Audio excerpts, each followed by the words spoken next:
प्रजासत्ताक दिनाच्या शुभेच्छा. आपल्या बोबडी भागाचे आताच निवडून आलेले आपले सर्वांचे लाडके परशुराम वाडेकर साहेब आलेले आणि त्यांना पहिल्यांदा निवडून आल्याबद्दल आपल्या बुद्धी सोशल ॲक्टिव्हिटी ग्रुपच्या वतीने शुभेच्छा देतो. आणि सोबत आज जो विषय आहे भारतीय लोकशाही, भारतीय राज्यघटना आणि प्रजासत्ताक दिन याबद्दल 2 शब्द साहेबांनी मांडावे.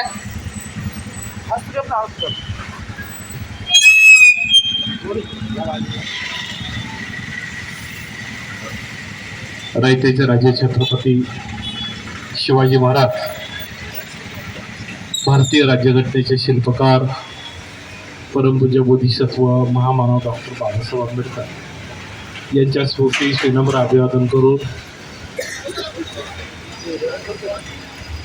आज 77व्या प्रजासत्ताक दिनानिमित्त बुद्धिस्ट सोशल ॲक्टिव्हिटीच्या या सर्व कार्यकर्त्याच्या वतीने छत्रपती शिवाजी महाराजांच्या या उद्यानासमोर संविधानाबद्दलची माहिती असणारे काही पोस्टर्स लावलेले आहेत, त्याची माहिती लावलेली. कालच मला फोन आला होता भालेरावांचा आणि आज खूप कार्यक्रम आहे. मला अजून 2 कार्यक्रमाला पोचायचं आहे. एक तर शिंदे सोसायटीच्या तिकडं जायचं आहे, त्यामुळं मी आपल्याशी फार वेळ माझी इच्छा असताना देखील मला पुढं जायचं आहे, कारण की ते जबाबदारीच तेवढी टाकलेली नाही का. प्रथमतः मी सर्व कार्यकर्त्यांचे मनापासून आभार व्यक्त करेल. खरं म्हणजे संविधान हा विषय माझा खूप कनेक्ट आहे. या शहरामध्ये संविधानाबद्दल जर सर्वाधिक कार्यक्रम कोणी घेतला असेल तर तिथं फक्त परशुराम वाडेकरांचंच नाव येईल, दुसरं नाव येणार नाही. मग महापालिकेसमोर भारतीय संविधानाचं जो प्रवेशद्वार आहे, त्या प्रवेशद्वारावर जे शिल्प दिसतं संविधानाचं, ते मी माझ्या खर्चातून उभा केलेलं आहे. बालगंधर्व असेल, महापालिकेच्या उपमहापौर दालनामध्ये असेल, प्रत्येक शाळेमध्ये जर तुम्ही गेला शाळेला फोटो काढतात, कोण निवडणुकीला मतदानाला गेले की असा फोटो काढतात. ते स्तंभ परशुराम वाडेकरांनी केलेले आहे. शाहू चौकामध्ये जे संविधान स्तंभ केले ते बी परशुराम वाडेकरांनी केलेले. रमाई आंबेडकर शाळा घ्या, सगळ्या शाळेमध्ये संविधान स्तंभ हा उपक्रम निवडणूक असो या कोणी असो नसो, परंतु मी माझ्या पद्धतीने हे उपक्रम निस्तेज केले नाही, तर ते मी कायमस्वरूपी म्हणजे 100 वर्ष झालं तरी ते स्तंभ असे सन्मानपूर्वक उभे राहणार. शाहू चौकात तर आम्ही तो स्तंभ उभं केला. लोक म्हणले की वाडेकर बघा काय काम करतोय, काय गडबड करतोय नाही का. तर मी त्यांना सगळ्यांना सांगितले मी भारतीय संविधानाचा स्तंभ उभा केला आहे. शाळेमध्ये सुद्धा संविधान स्तंभ मी उभं केले. अनेक शाळेमध्ये मी ही कल्पना मांडली, तेव्हा पुणे महापालिकेमध्ये कोणी नगरसेवकांनी स्वीकारलं नाही, परंतु मी माझ्या उपमहापौर सुनीता वाडेकर असल्यामुळं मी आपल्या शाळांमध्ये करू शकलो. आणि एवढ्या वर्ष का झालं नाही हा प्रश्न तर माझ्याही मनात असतो, परंतु मी सातत्याने भारतीय संविधानाबद्दल संबंध भारतीयांना आणि इतर समाजाला माहिती मिळावी यासाठी विविध उपक्रम सातत्याने आम्ही करत असतो. आज सकाळी मी झेंडावंदनाला गेल्यानंतर शाळेमध्ये म्हणजे एकतर जे संविधान वाचलं जातं आता त्याच्यासाठी आम्ही आंदोलन केले, गाड्या अडवल्यात. त्यानंतर संबंध शाळेमध्ये संविधान वाचण्याची आता जी विद्यार्थ्यांना नियम करून दिलेत त्याचं देखील आंदोलनामध्ये सातत्याने पाठपुरावा आम्ही केला. त्यामध्ये आता ते शाळेत देखील मुलांना हे केलं जातं. तर मला सांगायचं आहे काय की याबद्दल खूप जनजागृती होणं गरजेचं आहे. पाठ्यपुस्तकामध्ये संविधानाबद्दल अभ्यासक्रम आला पाहिजे ही आम्ही सातत्याने मागणी करत आहोत. भारतीय संविधानाबद्दलची माहिती संबंध देश विद्यार्थ्यांना व्हावी आपल्याच या शिवाजी चौकातून इंटरनॅशनल मॅरेथॉन मी भारतीय संविधानाच्या नावाने भरवतो.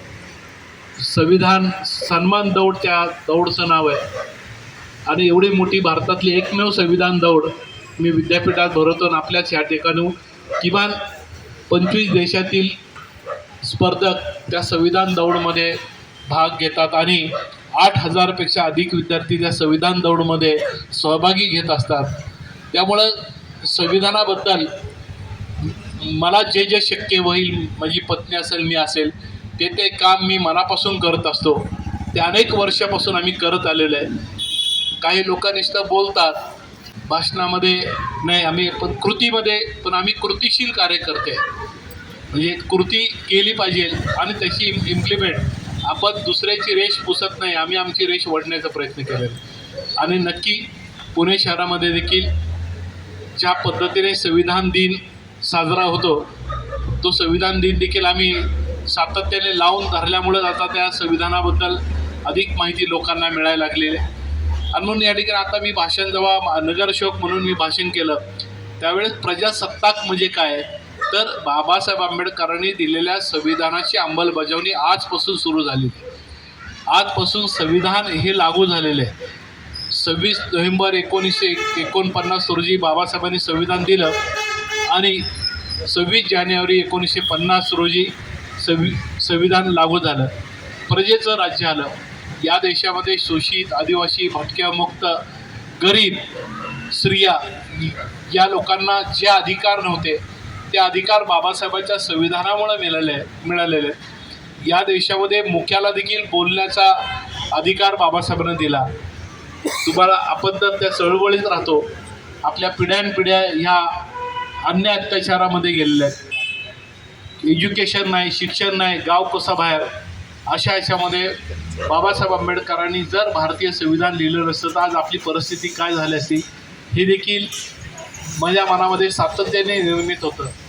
आणि म्हणून या ठिकाणी देशाला स्वातंत्र्य मिळाल्यानंतर अनेक वर्ष ज्या लोकांची सत्ता होती त्या लोकांनी संविधानाबद्दल जनजागृती केली नाही. त्यांनी संविधानाबद्दल अधिक माहिती दिली. जेव्हा नरेंद्र मोदी पंतप्रधान झाले आणि त्यांनी संविधानावर डोकं ठेवलं तेव्हा जगाला कळालं की संविधान हे किती श्रेष्ठ आहे.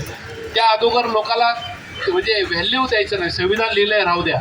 आणि अशा परिस्थितीमध्ये ज्या पद्धतीने संविधानाबद्दल जेव्हा अधिक माहिती केंद्र सरकारमधून होते त्यावेळेस लोकांना त्याची जनजागृती होते. या ठिकाणी आज द्रौपदी मुर्मू ह्या उपराष्ट्रपती झाल्या, APJ अब्दुल कलाम हे राष्ट्रपती झाले. ही किमया फक्त भारतीय संविधानामध्येच आहे. मोदीसारखा आधी तेली समाजाचा माणूस जेव्हा मुख्यमंत्री होतो, एक तिसऱ्या वर्णातला माणूस मुख्यमंत्री होतो, पंतप्रधान होतो, त्यावेळेस त्याचं क्रेडिट हे संविधानाला जातं. म्हणजे साध्यातला साधा माणूस संविधानावर जाऊ संविधानामुळं पंतप्रधान होतो, राष्ट्रपती होतो, लोकप्रतिनिधी होतो, त्याचं क्रेडिट भारतीय संविधानाला जातं. त्यामुळं संविधान याची अंमलबजावणी, संविधान हा माझ्या आयुष्यातला सगळ्यात मोठा विषय आहे. मी मगाशी म्हणल्याप्रमाणे मी संविधान दौडपासून तर जे चौकामध्ये तुम्हाला प्रियांबल दिसतील, संविधान स्तंभ दिसतील, तुम्हाला शाळेमध्ये दिसतील, तुम्हाला महापालिकेत दिसेल, सगळीकडे जे संविधान आम्ही उभं केलेलं आहे, स्ट्रक्चर उभं केलं आहे, त्याचे स्मारक उभं केलं आहे, ते परशुराम वाडेकरांनीच उभं केलेले आहेत. त्यामुळं अनेक वर्ष संविधानावर मी सातत्याने काम करणारा कार्यकर्ता आहे. संविधान दौड तर माझ्या आयुष्यातला एक मोठा आहे की बाबा आज त्याला प्रचंड प्रतिसाद मिळतो. त्यामुळं जगामध्ये आपलं श्रेष्ठ संविधान आहे आणि सर्वांमध्ये संविधान पोचावं यासाठी आम्ही सातत्याने प्रयत्न कराय. आता नगरसेवक म्हणून तर महापालिकेमध्ये मी माझी पत्नी काम आता मी स्वतः असल्यामुळं मी 100% प्रत्येक शाळा, प्रत्येक कॉलेज, प्रत्येक शासकीय कार्यालय, प्रत्येक ठिकाणी संविधानाच्या संदर्भातली अंमलबजावणी करण्यासाठी मी माझ्या परीने 100% प्रयत्न करेन. सगळ्याला माहिती आहे की हा परशुराम काय गप्प बसणार नाही, कारण या संविधानाबद्दल तर आम्ही त्याच्याबद्दल तर जेवढी अंमलबजावणी करता येईल तेवढी नक्की या ठिकाणी करू. या ठिकाणी जो उपक्रम राबवला आहे संविधानाने दिलेल्या मूलभूत अधिकाराची माहिती नागरिकांना व्हावी यासाठी जी माहिती इथल्या बुद्धिस्ट सोशलिस्ट फाउंडेशनने केली त्याबद्दल मी व्यक्तिशः त्यांचं मनापासून कौतुक करतो, मनापासून अभिनंदन करतो. अजूनही जनजागृती होणं खूप गरजेचं आहे आणि ती व्हायला पाहिजे, आपल्या घरातून व्हायला पाहिजे. संविधानाची माहिती आपल्या विद्यार्थ्यांनापासून व्हायला पाहिजे, ती व्हावी. कारण की संविधान हे सर्वश्रेष्ठ आहे. संविधान हा पहिला भाग आहे की नाही, संविधान महत्त्वाचं आहे, नंतर बाकी सगळे. या गोष्टी आपण समजून सांगणं खूप गरजेचं आहे. ते आपण सांगावं, करावं आणि आपण ते करत राहू असं मी मनापासून सांगतो. पुन्हा एकदा या संघटनेचं मी मनापासून कौतुक करतो. भालेराव त्यांच्या टीमचं मी मनापासून अभिनंदन करतो. त्याने स्तुत्य उपक्रम या ठिकाणी केला, त्याबद्दल मनापासून आभार. आणि आज संविधान अंमलबजावणी दिन आहे, प्रजासत्ताक दिन, प्रजेचं राज्य या देशामध्ये आलं. त्यामुळं सगळ्या प्रजेचं मी मनापासून आभार मानतो आणि तुमचं देखील मनापासून आभार मानतो. 2 शब्द पूर्ण करतो. मला पुढील कार्यक्रमाला जाण्यासाठी परवानगी द्यावी अशा पद्धतीची विनंती करतो. थांबतो. धन्यवाद. जय भीम, जय भारत. खूप खूप धन्यवाद परशुराम वाडेकर साहेब. आज तुमची उपस्थिती आणि खरंच अमूल्य मार्गदर्शन आणि तुमचं कार्य आज राव. तुम्हाला शुभेच्छा खूप खूप पुढच्या वाटचाली करता. धन्यवाद. हॅलो, हा थांब, येतो इथं जरा गडबड चालू. थांब